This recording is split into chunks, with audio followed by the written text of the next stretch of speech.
अजित पवार यांच्या निधनानंतर बारामती विधानसभेची जागा रिक्त झाली आहे। त्यामुळे निवडणूक आयोगानं या जागेसाठी पोटनिवडणुकीची घोषणा केली आहे। राज्यातील बारामती आणि राहुरी विधानसभेसाठी होणाऱ्या पोटनिवडणुकीसाठी 23 एप्रिलला मतदान होणार असून 4 मे रोजी मतमोजणी होणार आहे।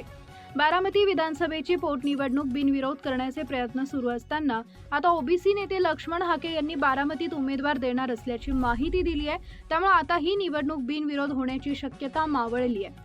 याबाबत सविस्तर माहिती जाणून घेऊयात। बारामती विधानसभा पोटनिवडणुकीबाबत बोलताना लक्ष्मण हाके यांनी म्हटलं की आम्ही बारामती विधानसभा पोटनिवडणूक लढणार आहोत। यासाठी योग्य वेळी उमेदवार जाहीर करणार आहोत। अनेक पक्ष आमच्या संपर्कात आहेत। यामध्ये काही राष्ट्रीय पक्ष सुद्धा निवडणूक लढवण्यासाठी इच्छुक आहेत। पण अनेक पक्षांशी चर्चा सुरू आहेत। काही झालं तरी बारामतीची निवडणूक लढणार आहोत। महाराष्ट्रात याआधी अनेक वेळा एखाद्या नेत्याचं निधन झालं तर त्या ठिकाणी निवडणुका झालेल्या आहेत। रमेश वांजळे यांचं निधन झाल्यानंतर पोटनिवडणुकीत भाजपनं त्या ठिकाणी उमेदवारी देऊन निवडणूक जिंकली आहे। पिंपरी चिंचवडचे नेते लक्ष्मण जगताप यांचं अकाली निधन झाल्यानंतर त्या ठिकाणी लक्ष्मण जगताप यांच्या उमेदवाराच्या विरोधात अजित पवार यांनी उमेदवार उभा केला होता। त्यामुळे लोकशाही टिकायची असेल तर निवडणुका व्हाव्या लागतात। अशा प्रसंगाचं कारण सांगून निवडणुका बिनविरोध व्हायला लागल्या तर ते लोकशाहीसाठी घातक आहे। आरक्षणाचा मुद्दा पाडला जात असताना आम्ही रस्त्यावर भांडणारे कार्यकर्ते आहोत।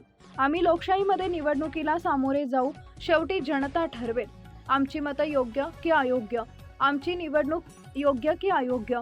येत्या 2 दिवसात उमेदवार कोण असेल हे आम्ही जाहीर करू। आम्ही सर्वांच्या संपर्कात आहोत। बारामतीची निवडणूक ताकदीनं लढवणार आहोत।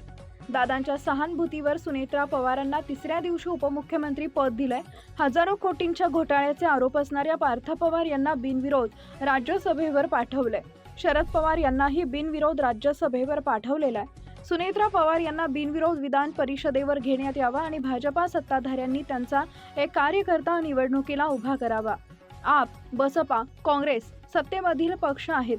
डायरेक्ट इनडायरेक्ट ते आमच्याशी सहमत आहेत। बारामतीत ओबीसींनी मनावर घेतलं तर पुढच्या पार्टीचं डिपॉझिट जप्त होऊ शकतं। अशाच नवनवीन बातम्या पाहण्यासाठी बारामती वार्तापत्र चॅनलला लाईक करा, शेअर करा, सबस्क्राईब करा आणि बेल आयकॉन प्रेस करा।